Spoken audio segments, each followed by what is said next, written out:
welcome back to the Cities and Charlotte. You all stay safe and well on another City Book Club where we have an excerpt from a City-related book, and you don't get much more City-related than this one today, guys, because we're talking, of course, the legend Skip, not only as a player, as a manager, as a stepping manager, as a coach, you name it, he's done it for City. It's as simple as that. The wonderful Skip, of course. I'm going to have a look at his book, M.E.N, the Tony Book Story. Of course, put together by Tony himself and David Creighton. Obviously, a bit of did he call them ghostwriters? I don't know what they call them, but of course, if someone would sit down with me and do that, write all my ramblings, but I couldn't find anyone willing to do it, that's for sure. So I'm going to have a look at this. This was first published back in 2004. And we're going to pick the story up in chapter 10, which is entitled Farewell to the Old Guard, as he takes over the reins in April 1974. Yeah, his programme there for his testimonial. He did have comments in the book, so we'll get to that. April 1974, and he readies himself for his first full season in charge. Some big decisions to make, so let's pick up the story from Mr. Tony Book, Farewell to the Old Guard. This is a Willie Donachie quote in 1974. Well, we love Willie, don't we? Down that wing, the Kipaks used to buzz when he started to roam down. Yeah, these attacking fullbacks, we've had them all the time. I don't think it was a Pep invention, but certainly not, is it? Willie Donachie in 1974 said, Tony tends to worry a lot, although having Ian McFarlane around will help take a lot of the load of his shoulders. Yeah, bit of a taskmaster, Ian McFarlane, but I think he liked to joke. He might have liked a beer and stuff like that, but he liked to joke with the lads. So he was a hard taskmaster, but reasonably well liked. He was only doing it for the team's good. Right, here we go. We'll carry on the chapter. I expected a few knocks on my door once I settled into the job. I knew some players would want to test the water and maybe see how I'd react to certain requests or demands. With that in mind, it was Francis Lee, who was the first of the big-name players that I had to deal with as a manager. Franny had been a tremendous servant to the club, and the fans adored him for the key role he'd played in our success a few years back. But when he walked into my office looking for a substantial pay increase, I simply sat down, listened to his requests and then his arguments as to why he believed he was worth the extra money. Was he testing me? I can't be certain, but Franny was a shrewd so-and-so when it come to money, so he may well have been seeing how far he could push me. Only he will know the answer to that. However, I took the details down and told him to leave it with me for the time being, and I would discuss it with the chairman and see what he had to say. Oh, that's a dodgy thing to do. I never gave him any indications to how I was feeling about the situation or how I wanted to deal with it, so I had a meeting with Mr. Swales, not Peter, Mr. Swales, and told him we were going to agree a new deal with Franny and likely to be based on whether he played or not, and the chairman agreed with me. I wanted to get the best out of him and keep him hungry, because he was a player that thrived on challenges. I went back to Franny and said we would give him what he was looking for, but he would only get the rise when he actually played. If he made an appearance, he'd get paid extra. If not, then what he would get his normal basic wage. Sounds fair to me.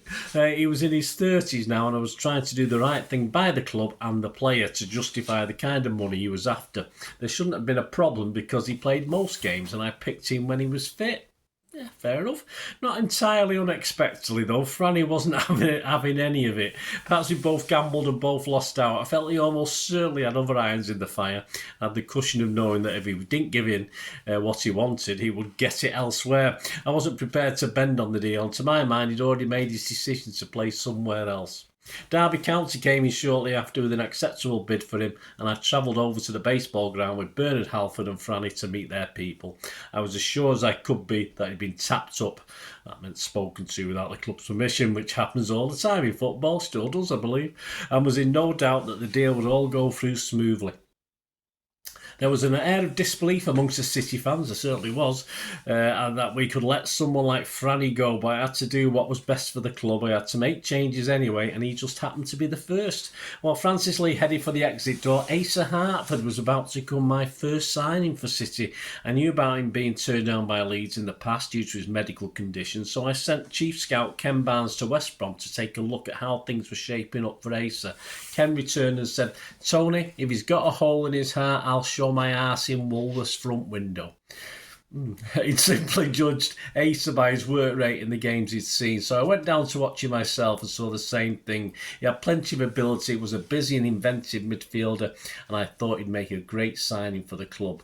We put in a bid for £250,000, which was accepted by Albion and brought him to Maine Road. He was the type of player I wanted it by my or in my side, and it was never a gamble to bring him in. Asa would prove to be one of the best signings I ever made.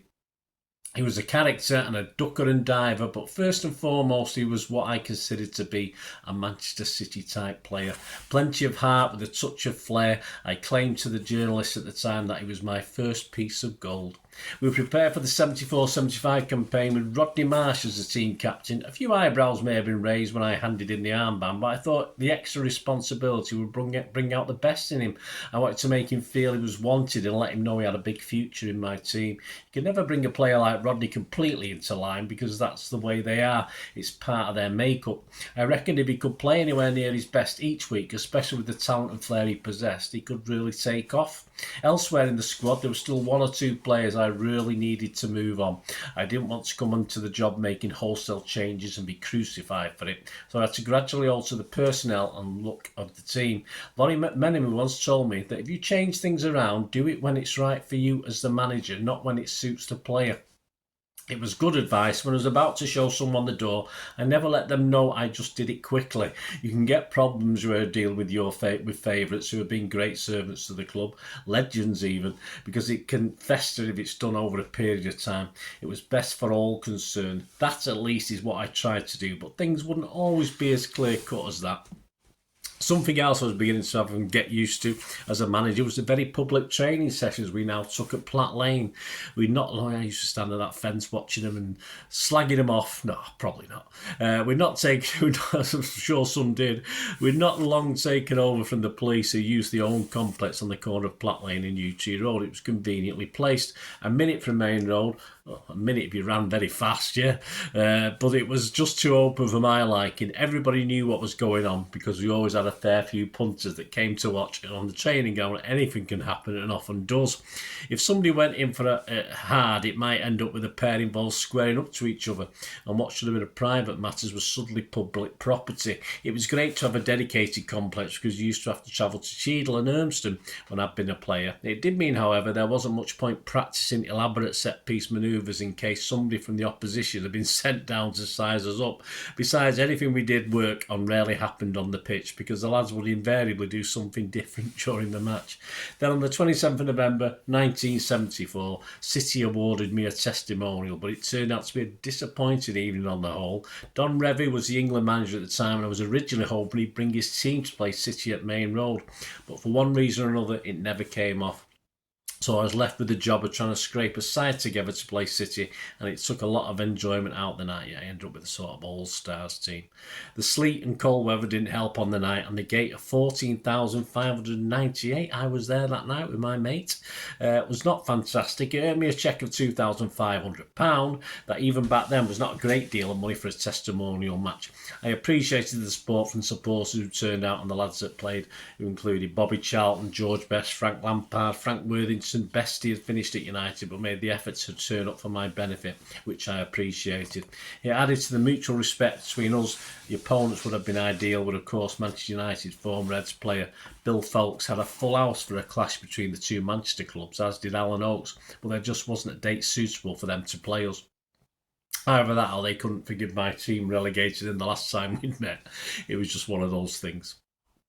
At home, I would always leave the work back at the club. I never brought it home with me to Sylvia and the kids. I wasn't home that much because I was always somewhere with the club, whether it be training, watching the reserves, supporters club meetings, managers at supporters club meetings were going on, watching players or any other number of tasks connected with the job. My time at home was precious, and that's how I kept it. My wife and I always enjoyed a Saturday night trip to the Golden Garter in Wythenshawe. Yes, I went there once or twice back then. That was our regular spot, and it gave me a chance to unwind after games. Tom Jones, Tommy Cooper, Engelbert Humperdinck, Shirley Bassey, Morecambe and Wise, Lovelace Watkins played there, and I have some wonderful memories of the place. We'd get a babysitter babysitter, Margaret, to look after the kids, Margaret, and go and let our hair down. In fact, the kids would keenly ask us when we were going out because Margaret always brought a bag of sweets, a big bag of sweets, so they were happy with their end of the deal. To this day, we still go out every Saturday night. It's called date night now, Tony. Even though the kids are grown up and I've left home and the golden garter has long since gone, I never had any problems from anyone in the club, even though there were plenty of United fans knocking around. You just had to know how to handle people. And I seem to do okay and be able to diffuse any potential problems.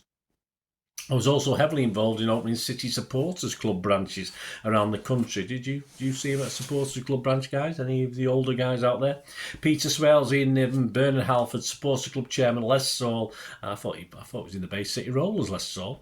And Secretary Frank Horrocks, and I would pile into 2 cars and travel around the country. Leicester, Bristol, Nottingham. We went all over the place and it took up quite a bit of time. We'd usually set out on a Thursday evening and go anywhere where there was 30 or so people who supported Manchester City and wanted to form a supporters club. What we were after at the time was something similar to what went on at United over the years, with fans travelling in groups from all over Britain. It would get 30 people from Bristol, 40 from Leicester, so on. It might snowball, and to some extent it did. City have fans all around the UK and the world now, and thanks to this is 2004, don't forget, thanks to the initiatives of Mr. Swales and his board, there are numerous official clubs who make the journey to Manchester for every home game.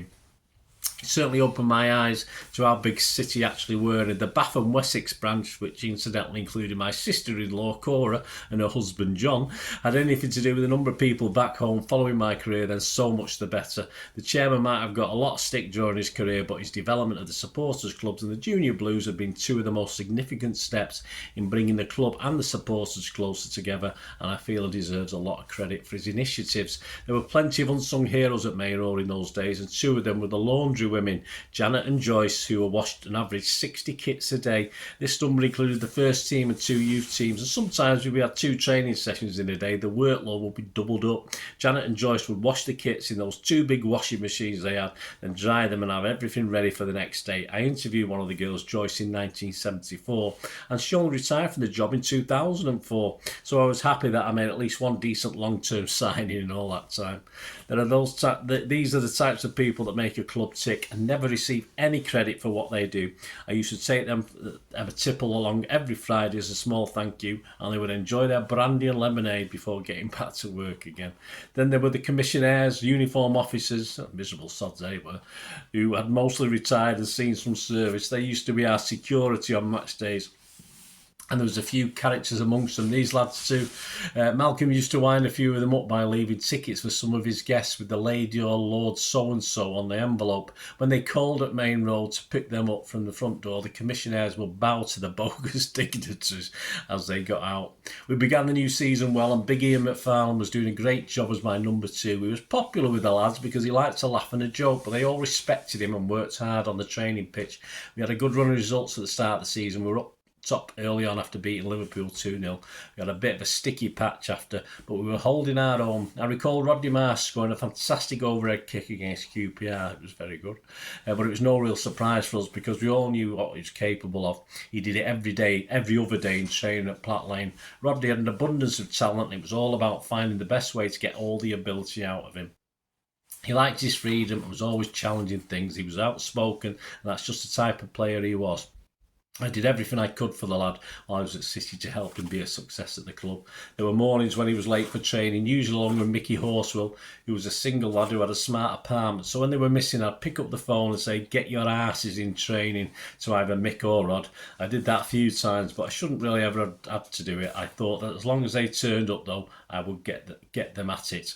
I'd give them a rollicking and send them out with the rest of the lads. But around the 3rd time I did it, I realised it wasn't going to work out. The real problems with Rodney, however, were only just beginning.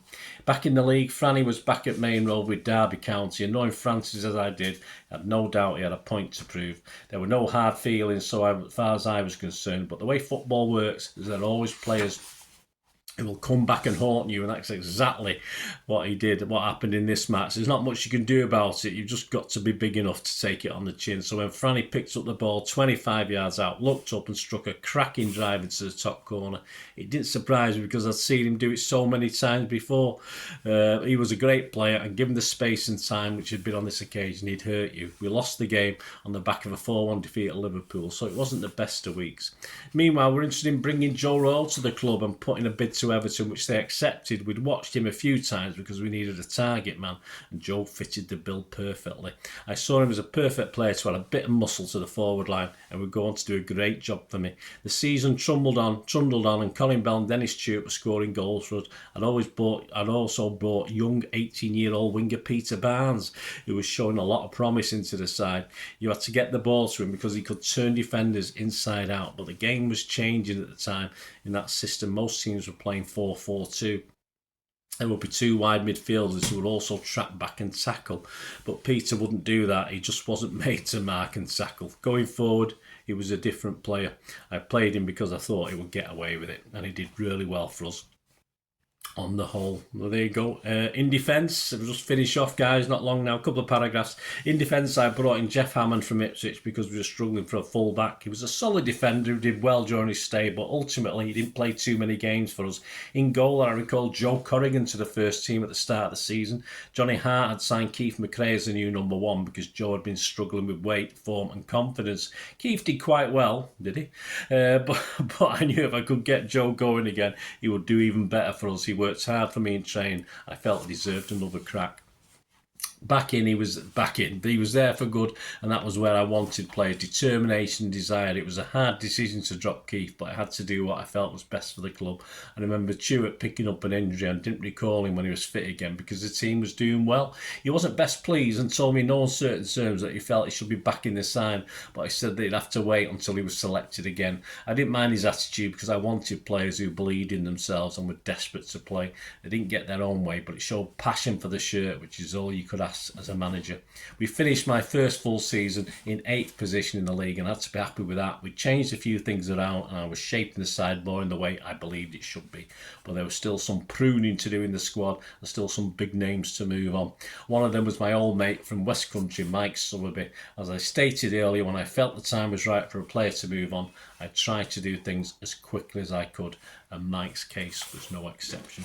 Great book, guys. Great insight to City, great insight to Tony Buck's managing that period, of course, and long may he be with us. As I'm recording this, long may he be with us. But of course, as everyone, we're all getting a little bit older, aren't we? But Skip, and there you go. Main Man, the Tony Buck story. Great book. You can get this still available for silly prices on the internet, guys. So you're well worth investing if you can get hold of it. Tony Buck and David Creighton.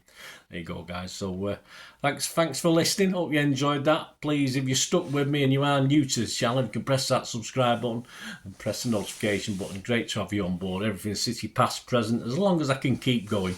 That's for sure. And this book club is just one of many things I do about the history of our wonderful, fantastic club. You can also see stuff on film and TV as well, which is another passion of mine. I don't get as passionate about that as I do about my football team. But if you're interested in that, have a look. Or if you know somebody who might be. And of course, I'm always interested in any sort of support for the channel as I move forward, as I get older and try and get a bit more time to do things. So if you can support the channel or sponsor me, just give us a shout and we can have a chat and see what I can do for you as well. And of course, just get me through YouTube, the message system on there. Or you can get me through any of the socials. I'm on X and TikTok at the same address, at Bernard_Deneen. I'm on Facebook at Bernard Deneen. You can email me, guys, whatever you want to do, and we can have a chat. And as I say, I can give you any support you can offer. Well, as I say, sponsorship for the channel is always very, very welcome. There you go, guys. Thanks for watching. Till we meet again, I only ever ask one thing, don't I? Please stay safe, Blues, and everyone else, but mainly stay safe, Blues. Come on, City. Bye for now.